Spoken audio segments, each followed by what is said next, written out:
Hi, Premier. Nice to see you. Thanks for making time for us. Thank you, Vassie. I know you're in a bit of a rush to get back home. Why don't I start off with the ask that you made of the Prime Minister where the Fiscal Stabilization program is concerned. You indicated that he showed some openness to the prospect of what you asked for happening.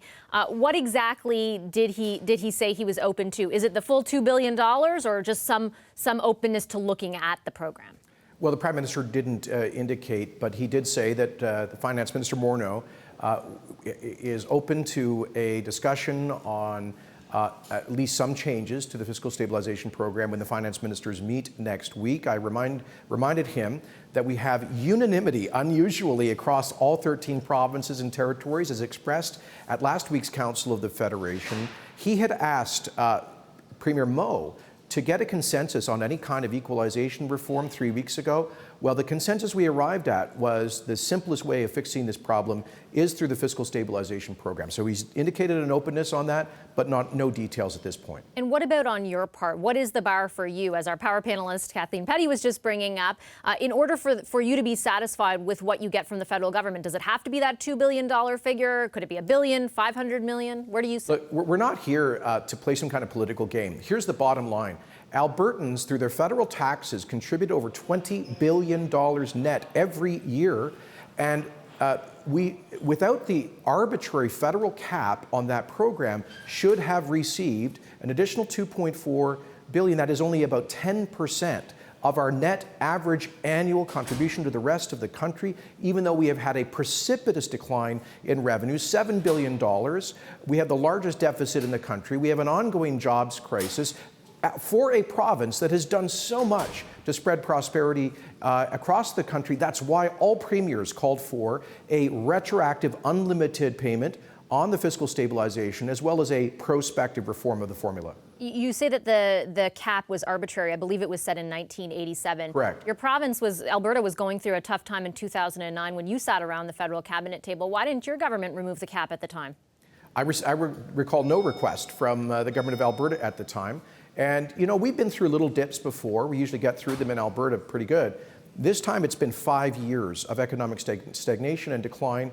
And 2009, with respect, was a big dip as well. I mean, the economy contracted by 5.5%. You know, I recall no request from the government of Alberta at that point. I do recall the Harper government changing the health transfers to give Alberta its full per capita share, which was worth an additional $1 billion recurring every year.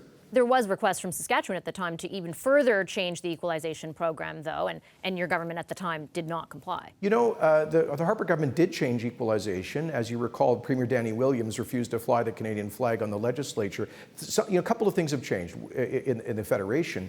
We're now in our 5th year of economic stagnation and decline, and we have had other governments from Ottawa to BC and Quebec opposing or blocking pipelines to get us a fair global price for the energy produced in Alberta that pays so many of the bills in Canada. This is a fundamentally different circumstance, and we have 13 provinces and territories supporting our request for fairness in this respect. Let me play devil's advocate for a second, and in no way am I making the argument that the rest of the country shouldn't be concerned and willing to help with people who are really genuinely struggling in Alberta. But your government has made decisions to cut corporate taxes, not introduce a sales tax. Now you're saying the federal government should add $2 billion to its deficit, which our grandkids are going to be paying for in the future. Is that fair? Vassie, I'll tell you, if it weren't for Alberta's net contribution to Ottawa has helped the federal government to avoid $100 billion in additional debt over the past 5 years. So we have been contributing massively to the fiscal health of Ottawa, of the Federation, for years and years and decades. We're simply saying a tiny, tiny fraction of that should come back to Albertans in a form of an equalization rebate. In terms of imposing a sales tax in Alberta, that would not help unemployed Albertans. It would create more unemployed Albertans. It would worsen a jobs crisis. But it would increase the revenue to your provincial coffers. Our focus, Vassie, is getting people back to work. At the same time, gradually, we need to try to get our province's finances back in order. So when there's the next global downturn, we're not completely exposed. And in terms of the reduction in the business tax rate, that's designed to get jobs coming back into the Alberta economy. It's estimated by several highly regarded economists that it will create a net 58,000 new full-time private sector jobs. Those are folks who will be paying, that's over 4 years, not over 6 months. And those are all folks who will be making good incomes, paying good taxes back to Ottawa. That's good for the country. Here's my point.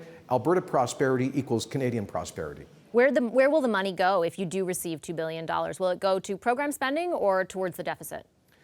We haven't made final decisions. We have to see if the federal government's going to respond at all to this, but I have committed that we would invest a significant portion in direct, urgent job creation through good blue-collar jobs that are environmentally helpful. For example, through well reclamation of abandoned and orphaned wells, which are a big environmental liability for Canada. Let's get some service some energy service sector people back to work, helping the environment, creating good jobs, and contributing to the rest of the country. Before I let you go, have you committed to anything specific, percentage-wise or anything like that? Or you've just said some of the money we get will go there? So Albertans at this point don't know exactly what that money will be spent on. When will you commit to them how it will be spent? When we know if the federal government's going to respond favorably at all. Fair point. All right, thanks, Premier Kenney. I appreciate you making time for us. Safe travels back to Alberta. Thank you, Vassie. Alberta Premier Jason Kenney is in Ottawa today, asking the Prime Minister for 5 things. 5 things Kenney believes Alberta needs to help it through its current economic woes. How likely is the Premier to get his full wish list? Time for the Power Panel. Former Conservative Cabinet Minister Stockwell Day joins us from Vancouver. Kathleen Petty, Executive Producer of CBC News in Calgary, joins us from that city. Over in Toronto, columnist and political commentator Tiffany Gooch. And next to me here in studio, political commentator and former NDP MP Françoise Boivin. Hi, everybody. Kathleen, why don't I start with you? Tell us a bit about this sort of list of demands and how likely the Prime Minister is perhaps to acquiesce on them. If I had a piece of paper, it wouldn't be long enough, I don't think, for the list. Vashi, I'll say that because it seems to me that we keep adding more to it. It was 5 sort of main demands that he talked about yesterday in his speech, as you know, but there's another big one. And that has to do with the Frontier Mine, Teck Resources Mine, just north of Fort McMurray. And he wants to have some assurances that that's going to be approved. That's worth 260,000 barrels per day of oil. It's an open pit mine. One assumes both the NDP and the Greens are going to have some difficulty with this, even though it's had regulatory approval. And the Cabinet has till the end of February to approve it. So it gets a bit tricky. And I know you were talking, I think, yesterday about the emissions cap. It's worth noting on that 100 megaton emissions cap, there are no regulations attached to that. Yes. So it's really just sort of theoretical, and it's not anticipated that Alberta is going to hit it anytime soon. But it just seems to me the list is long. A lot of it is difficult, like what he's looking for in C69 and C48, and it's expensive. And that gets to the Fiscal Stabilization Fund, which we've talked about before, and he's looking for well in excess of $2 billion. So what qualifies as a successful lobbying effort by the Premier? I don't know. I guess Jason Kenney's going to let us know. Yeah, we're waiting for that. Stockwell, what do you think of the relationship right now between Jason Kenney's government and the Trudeau government? What would your advice be to each of them at this juncture, at this meeting? Well, my advice, first of all, is that I think Jason Kenney is doing the right thing. I can't recall such a widespread and coordinated attempt to get a message across. And he's smart. He's obviously not doing this just to get the Prime Minister's attention, but he wants to, by speaking at the Canadian Club, by taking out these ads, by getting this type of media, he's sharing a broader media, a message with all Canadians. For instance, on the mine, we do hear a lot on the negative side. That's understandable.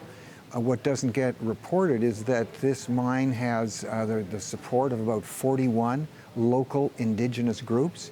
And I know if there's a youth group opposing a mine, I know that will get most of the attention. But in fairness, there's a much broader message there.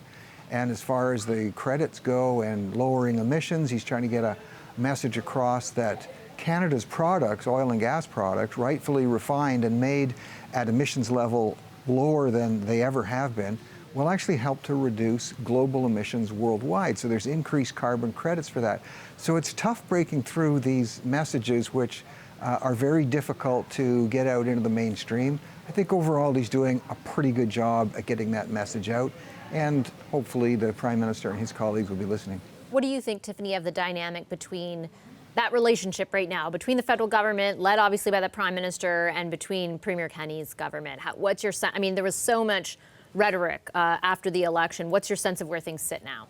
Well, there's certainly a lot of rhetoric, but this was definitely a full court press on Kenney's part to try to establish some level of a united front from a communications perspective of all of those that'll be on the Hill. And so, meeting with 33 Conservative MPs, of course, the full press that ad that we saw, and across the board.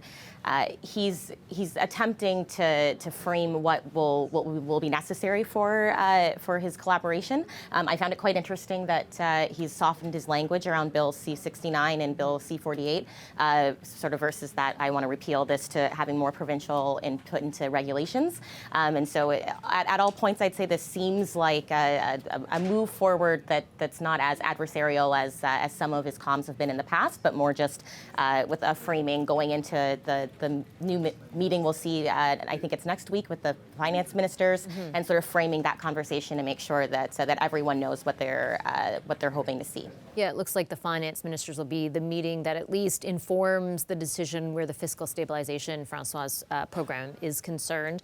What do you think of the dynamic between the two? Well, I do think that they both need each other right now. I don't see Jason Kenney. I wonder if he still remembers that he called the Prime Minister the empty trust fund millionaire or something. Oh, so, I'm sure he remembers, yeah. And I'm sure Justin Trudeau remembers it also. So, but it's politics, and they both need to look like they're working hard on the issues. I think Jason Kenney put the table, made his table well known. And I do think the Prime Minister kind of need Jason Kenney a bit more, in a sense that Jason Kenney is not going for re-election anytime soon, as Prime Minister Trudeau could well be in that case.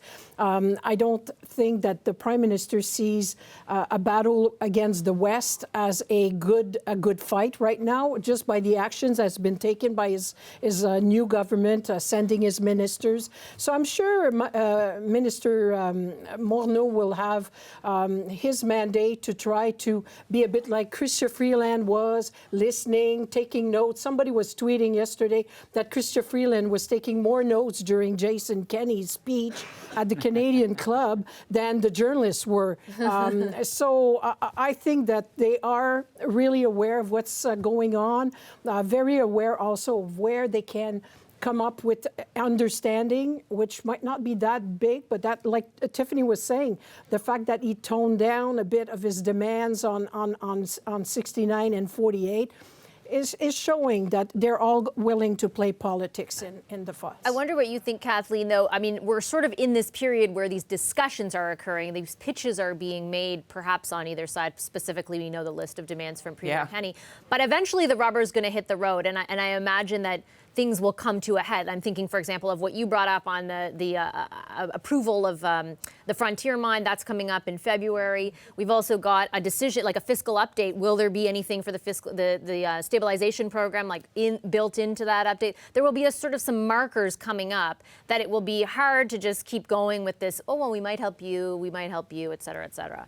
Yeah, I do think there's a point at which, look, they're both going to try and claim some success. One assumes they're each going to get something from the other. But, the personal animus between the two, well, certainly Kenney directed at Justin Trudeau. I think that's actually very real, just based on the rhetoric, especially during the election campaign. And I think what François was trying to remember is the depth of a finger bowl, I think, was the other. That was the other part. Yes, that was the other part, and sort of stands out. And of course, we have, Vassar, we have another Fair Deal panel session tonight in Calgary. So that carries on as well. So, and certainly Jason Kenney was very critical of Rachel Notley, it's worth remembering, and the relationship she had with Justin Trudeau. It was a focus in the campaign. There's never going to be a détente between those two, not really.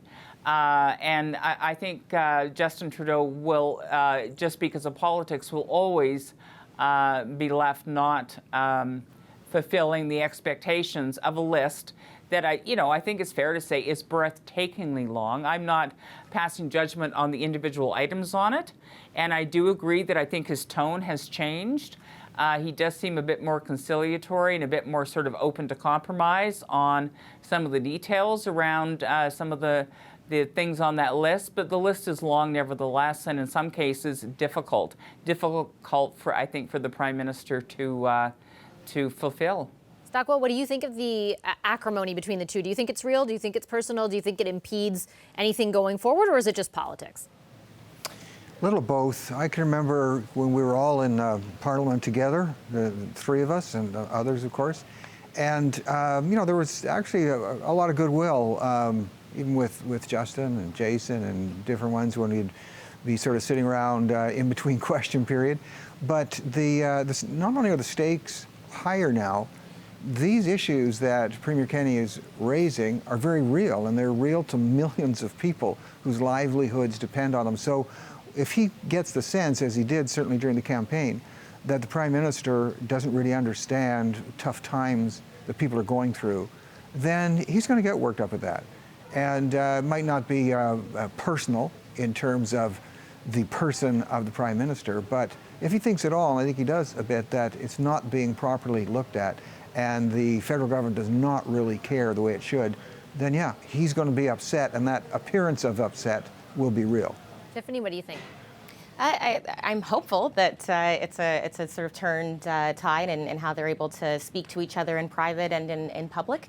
But I'd say it's similar to your point as well, that the real moments that we'll see true colors will be when decisions are about to be made or have just been made. And so this is that moment where they're sort of laying out their agendas on the table. So we'll really see what the relationship is when there's moments of disagreement, which will have to come at some points over the course of this mandate. Hi, I'm Vashi Capellos, host of Power in Politics. See more of our show by subscribing to the CBC News channel or click the link for another video.